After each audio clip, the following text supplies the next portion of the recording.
Hello, welcome to Money Matters TV. I'm your host in this episode. My name is James Chan, C-H-A-N, without the G. And I founded my own practice, which I named Asia Marketing and Management in 1983 to help companies build better relationships with China and other Asian countries. Today, I am with my co-host, Jim DeLorenzo, of Jim DeLorenzo Public Relations. Nice to see you again, James. Nice to see you again. And of course, as usual, in these Money Matter TV program shows, Jim and I will kind of talk about things that hopefully you'd like to hear before we introduce our guest, our interviewee today. We have a very wonderful program. I'm sure that you enjoyed it. But in the meantime, Jim, about social media, about PR, public relations, tell me, what's the connection? Is there a connection? Do people come to you and ask for PR, public relations help with social media? Yes, they do. And I think for me, social media has become a component of my public relations campaigns for my clients and colleagues. And the way I like to use social media in those situations, and one of the things I describe to people is that having a Twitter account or having a LinkedIn page for your company or having a Instagram account. Yeah, I was about to say Instagram. Those seem to be the three most prevalent areas for, especially in business-to-business communication or business-to-consumer communication. Those seem to be the three primary areas of social media that I like to focus on with my clients. And most of my clients are B2B. So I emphasize LinkedIn, whether it be a company page or an individual's page, but I also emphasize Twitter because I think Twitter is a great way to share thought leadership. And if you can establish through Twitter, I've just written this new blog on this topic. I've written a blog on business process outsourcing, and I think you would enjoy it. That type of thing. If you can include a link to your blog on your Twitter feed, it gets traction for the blog article, and it also gets traction for you as an individual and as a company because more people are seeing it. How many people are actually on Twitter every day? Meaning, roughly, ballpark it, really? I'd say probably a couple 100 million.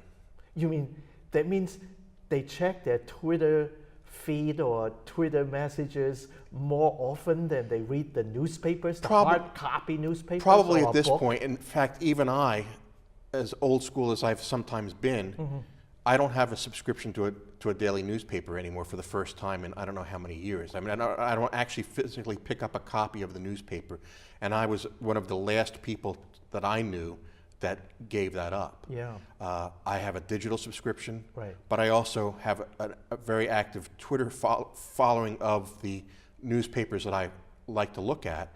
So when they post something, I'm getting it off of their Twitter account. Very much hardcore PR kind of client relationship matter. It's on the issue. Yes. What if people who are reasonably young, much younger than me, or at least, who believe that they are very good at sending tweets or very good with Twitter, why should they want help, let alone paying an expert to have the expert help them do better tweeting? Everybody needs an editor. Everybody should take a look at what they're sending out and make sure that they've spelled things correctly, if they've gotten the idea across. And what I help my clients do is develop the messages that they want to tell the world about their business, about their company, about them as an individual. And then we work off of those messages to create the tweets. So it's very easy to send out a tweet where you're retweeting an article that you saw. I see. And that's a great way to establish a presence on Twitter. But at the same time, if you're going to be sending out tweets, you want to make sure that you're not embarrassing yourself. You're not causing a controversy. Do people know that? Do they know that they may be embarrassing themselves? Do they know that their judgment may not be really on target or even proper or graceful, shall I say? I think people are beginning to realize it. I think that there was a trend maybe a year or so ago where people were just sending things out and not really giving it a great deal of thought. And that trend started to change last year, in my opinion. But I think more and more savvy business people are taking advantage of Twitter to make sure that they deliver their messages correctly, and they take the time to review things before they send it out. Generally, do you actually see a client in person, physical, in person, eyeball to eyeball with a Twitter client, meaning somebody who needs help with tweeting? Do you actually see the person? I have sat down one-on-one with all of the people that I work with. You won't just tweet them. No. Yeah. I'm so happy. I'm still a big believer in the personal contact. That's the public relations part of public relations. Yeah, I think that there are certain things, certain feelings, certain sensations, certain like confidence and trust and amity that you really can't get unless you meet the person. And I think one of the ways that I have recently started telling people to use Twitter is almost like we're open for business type of thing. Right. So that people know that you're out there, but then when they want to contact you, they contact you directly, or they contact you, through your website or through email or the phone call. I'm still a big believer in the phone calls, although the people who return my calls are becoming fewer and fewer. But I still return. They come in cycles. Right. You never know. Right. Yeah. By the way, which one is more dominant now in terms of social media importance? Twitter, or is it Instagram? I know Instagram is newer. Even I know Instagram is newer. But before you even answer, I've noticed there's something new about Instagram, which is some companies, because you do B2B, some companies are already making use of younger people to kind of promote or market or place their products by having lots of pictures on Instagram that bear the logos or the look of the merchandise of, let's say, people who are trying to sell to consumers. Right. And so, do people make use of Twitter for the same function? Yes, there's a lot of crossover between Instagram and Twitter on B2C marketing. Yeah, B2C, right, B2C. So you may want to have a very robust Instagram account with a lot of photos and video. Right. And you also may want to use Twitter to link people to the Instagram posts, but also create personal content just for Twitter. Yep. So you can create for both forums. Right. Okay. Well, I'm sure that we can continue with this because it's a big topic I right know now. It's a big topic, and I really do not believe that I'm really good at social media. So maybe one day I'll knock on your door and say, Jim, help me with PR. I'm willing to pay. I'll be happy to speak with you about that at any time. You know that, James. Very good. In the meantime, we do have a question from the viewer, and this question is from Thomas Richards. And the question is about rugby, which is like, why is rugby becoming more important, more popular, or more widely accepted in the United States? Would you like to tackle with this one? Thank you, James, and thank you, Thomas, for the question. I've been involved with collegiate rugby for about 5 years now. I'm one of the public relations specialist that works with the Penn Mutual Collegiate Rugby Championship every year in Philadelphia. And one of the things that I have seen 5-6 years ago when I first got involved, I really didn't know that much about rugby myself.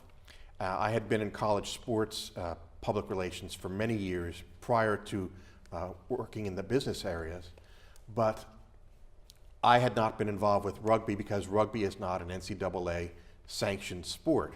So I really paid very little attention to it earlier in my career. But rugby has begun to grow in importance and in prominence in the United States And one of the chief reasons for that is because it became an Olympic sport once again in the 2016 Olympics, which was the first time in about 100 years that rugby was included in the Olympic Games. The particular form of rugby that's in the Olympics is rugby sevens, which is 7 players on each side and 7-minute halves. So you have a 14-minute game played by 14 players, which is a very fast-paced game.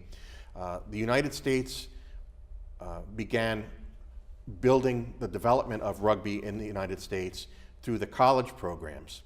And the college programs are beginning to offer scholarships.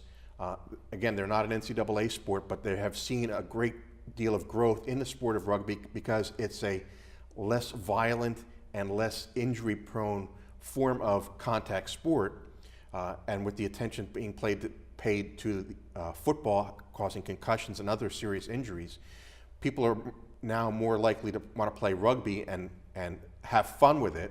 And there's a lot of sportsmanship involved. There's a lot of camaraderie involved. And the other thing that has fueled the growth of rugby in the United States, James, is that there are now women's teams, and it's a women's Olympic sport as well. Right. And it's a great way for some of the colleges to offset scholarships that they give to male football players, and they can be more in compliance with Title IX structures by offering scholarships for women to play rugby.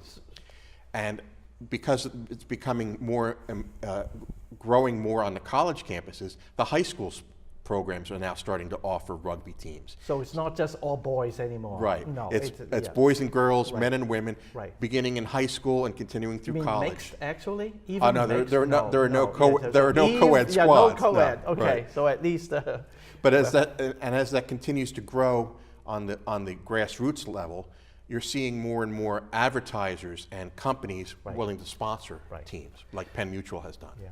I'm sure that we can talk more about this particular matter because it's fascinating. But in the meantime, we do want more questions from the viewers, and this is how you send in your questions to Money Matters TV.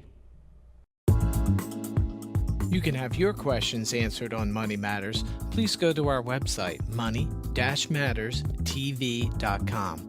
On our homepage, click on the banner on the right that says, Send us your questions. While you're on our website, you can find information about our hosts and guests, as well as show notes and links about this show and past shows. Money Matters is also available as a podcast on iTunes and Stitcher, so you can listen to Money Matters while you're on the go. That website address, again, is money, M-O-N-E-Y, -matters, M-A-T-T-E-R-S, TV.com. Welcome to Money Matters TV. Again, my name is James Chan. I'm your host today.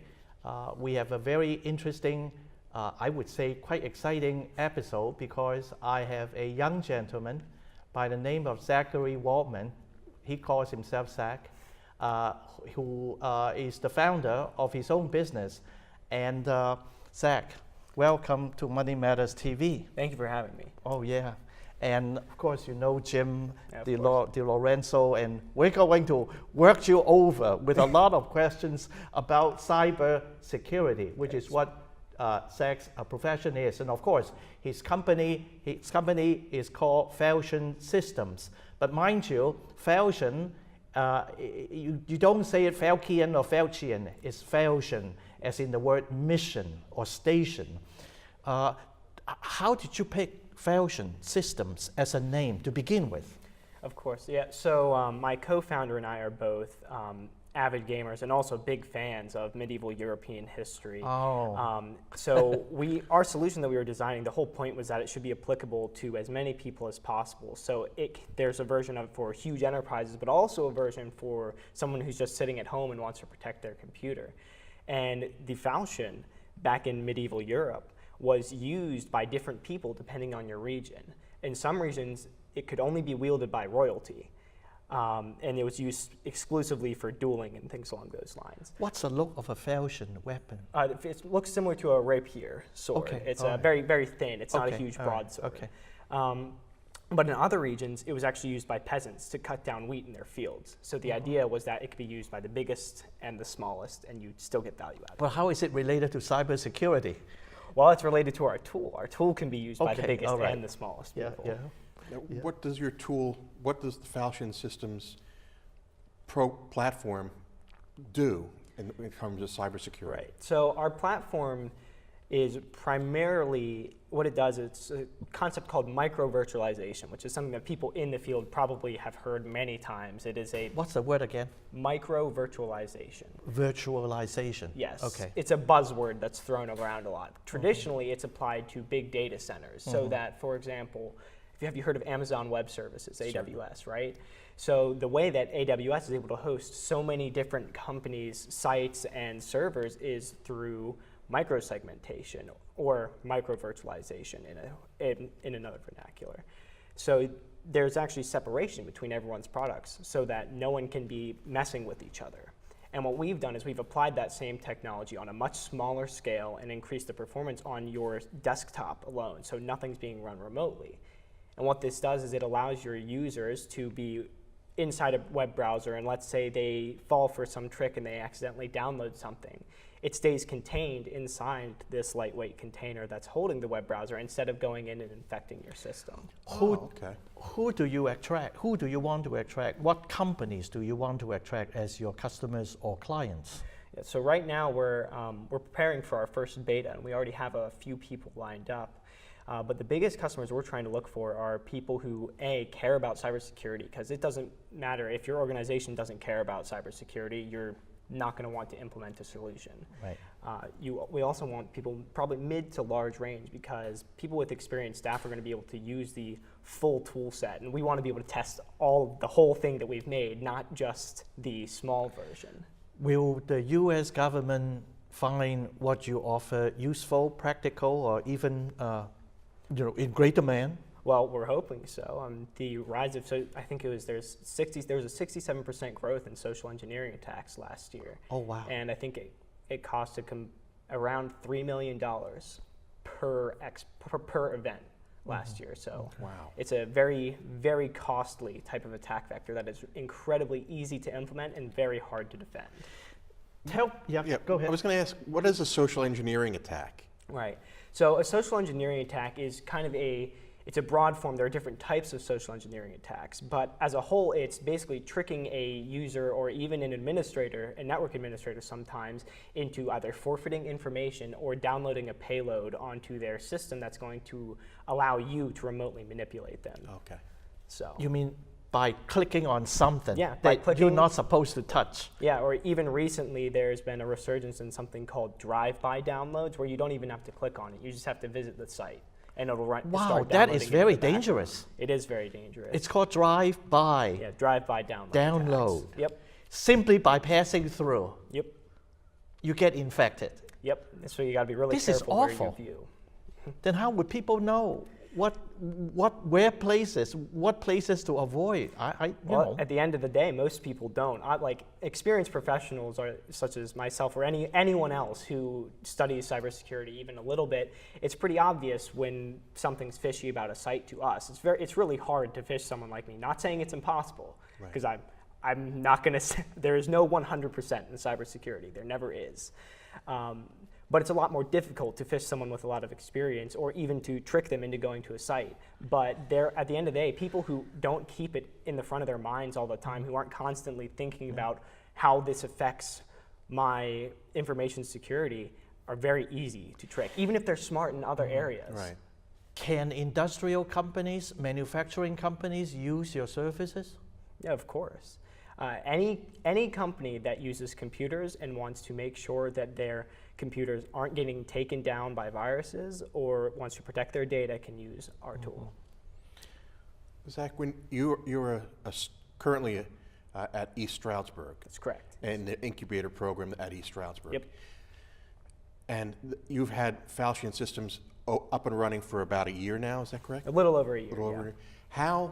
What was the impetus for you to start the business? And Great question. Yeah, really, I was about to ask you the same thing. Yeah, so the genesis of our company actually started way back when I was in high school, actually. So at the end of high school and partially through my freshman year, I worked for a company called Pinnacle Health, which is now UPMC Pinnacle, because I'm sure you might be aware of all the healthcare mergers happening right now. So UPMC merged with Pinnacle. But we were working for Pinnacle Health, and we were infrastructure engineers and network technicians, which meant Nick and I, my co-founder, we did switch programming on the Cisco switches, which I'm sure some viewers might be aware of, some might not be, and network design, but also whenever a computer went down or if we needed something to go be replaced, we were the ones that they sent out. We kind of served a little bit of double duty during our time there. And we were having a consistent problem where it was like once every 2 weeks, we'd have a doctor or a nurse's administrator or someone would be like, hey, my computer is glitching up. I don't know if I got something. And we would have to go out, take that computer out of rotation, bring out a new one, re-image the whole computer. And that right there would wipe out about 4 hours of time that you could be doing that person could be doing their job. And It's also eating time out of me, which I'm an infrastructure engineer and I should be beefing up the infrastructure security and working on back end, but instead I'm having to re-image this computer and basically put a file in with HIPAA saying like, hey, we had a very small incident. And it was happening so consistently that we're like, there's gotta be a way without just hard blocking people's ability to use the internet to prevent us from having to go out there. We're fine if it happens as long as we can keep it contained. That's not a problem. And that's really where it came from. And then we did our research in it. We actually published a paper in the IEEE DASC conference 2017, and then we presented it in Florida. And we thought, hey, maybe there's commercial applications for this. So we ran with it from there. You know, I have two related questions. Number one, what gives you the gall to want to found your own business and to be a boss instead of working for the man or for the lady? What gives you that gall? Number two, related, how do you find clients who pay you? Right. So number one, I think part of it for me is the sense of personal freedom. At the end of the day, if you work for someone, even if you do make a ton of money, if you get fired or if you screw up or do something wrong at your job, and like you have to seriously screw up to get fired, usually they'll give you more than one chance, but in general, if you get fired, you're still gonna have to go find another job to support yourself at your current lifestyle. If you own your own company and you build it and you end up achieving a certain level of wealth, you are truly free in the sense that if I go work somewhere and I start not liking what it is, I can quit on the day. I don't have to wait until I have something lined up. Yeah. And I'd rather not be pseudo-free. I'd rather be actually free to do whatever I want for the rest of my life. But you could be a good employee, right? Yeah, you could. I am a good. I'd like to think I am a good. Yeah, employee. right. Yeah, no, yeah. I do work very hard, and I worked at Lockheed Martin and IBM, and I really did enjoy my time there. I like not having to be tethered to something. I like having the choice to leave anytime I want. Then how do you find companies who are willing to pay for your services? Pay is the key word. Yeah, paying is the key word. So basically, obviously the resurgence of social engineering and the fact that the insider threat is another way of describing it. The insider threat is either intentional sabotage or your users being tricked into doing something. The insider threat is so prevalent right now because we've got all these other tools that do analytics and stuff and can protect your back end and encryption at all sorts of different levels, and you have a demilitarized zone is what it's called, which air gaps your internal network from the actual internet. But at the end of the day, if one user screws up and isn't careful, you can all go crashing down. That's all it takes. So there's a pretty significant need for something that's going to eliminate the impact, or at least significantly reduce the impact of poor user behavior on your IT infrastructure, because it's really interesting. The way IT departments spend money on cybersecurity, it's not like, okay, we're going to spend this much and we're just going to implement the solutions. You do risk analysis. So you say, okay, so this is the probability that this type of attack is going to happen on us. And if it does happen, this is how much it's going to cost. So we need to gauge how much are we willing to spend each year to reduce this risk. So for example, if you've got a risk that according to your calculations, costs $800,000 a year, and someone has a solution, but their solution is $2 million a year, that's not worth it. You're spending more than the risk is actually costing you. So, but for example, for us, we did a example calculation on a fake medium-sized company, and their approximate risk value is around $600,000 a year to these types of attacks. I see. And we can provide our solution to a company at that size for around $300K. So you're saving $200,000 Right. there. And that's the key. And that's something that a lot of cybersecurity companies, especially a lot of people my age who haven't worked in the industry a lot, like I may be young, but I've been in the industry for 5 years. So I have a little more experience than one would assume. That's something that a lot of people don't realize, is the risk analysis that goes into it. Because at the end of the day, it's all about protecting your money. Mm-hmm.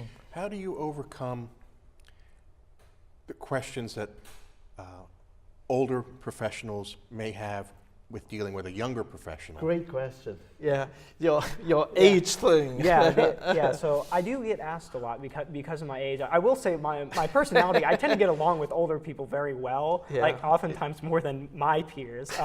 So interestingly, once the Be conversation... careful what you say. once the conversation starts, yeah. It usually goes smoothly. But obviously people want to know that I've been involved in something before. Like, they don't want some kid who has just gone to college and never been in the industry coming in and telling them, hey, I got this new solution for you, and it's better than what you're doing. Right. It's, I'm telling you this from experience working for a hospital, working for IBM, and then working for Lockheed Martin. So I've got the cybersecurity experience from working for a hospital and doing like network configurations, firewall configs there, and then also dealing with some endpoint security problems. And at IBM, I worked for their CISO developing cybersecurity tools. So you have experience beyond your years. Yes. I like to say. Yeah. So and usually I am questioned about it, but if I just calmly explain that, well, here's my credentials. I've worked at all these places, and I do have a couple active security certs. So usually that's enough to calm their nerves. Plus, in the tech industry, there is honestly, there's a little bit of ageism in the tech industry. Younger people tend to be preferred over older people in tech, which while I'm not sure that's the right way to go, I love talking to older people in tech because they know everything. The lingo for it is they're called graybeards, the guys who like originally coded the Linux core and stuff like that. They know everything there is to know. So I love meeting people like Sure. That's a good mindset, really. Just you're open. Yeah. You're not so segmented, or you don't segregate people. Yeah, exactly. I mean, there's plenty of old people who are far more talented than some of these new college grads who won't get the time of day just because they're 50, which is a shame. Yeah, I think we are winding down. Okay. We should get you over again, because there is so much to learn about cybersecurity. Yeah, I'd be glad to. So we are coming to the conclusion of this episode. Our next guest will be Steve Smolinski with Banari. He is a business consultant. I know Steve, and he is a very interesting person with a completely different perspective. And I hope you enjoyed this episode, and we would like to hear from you again. Thank you.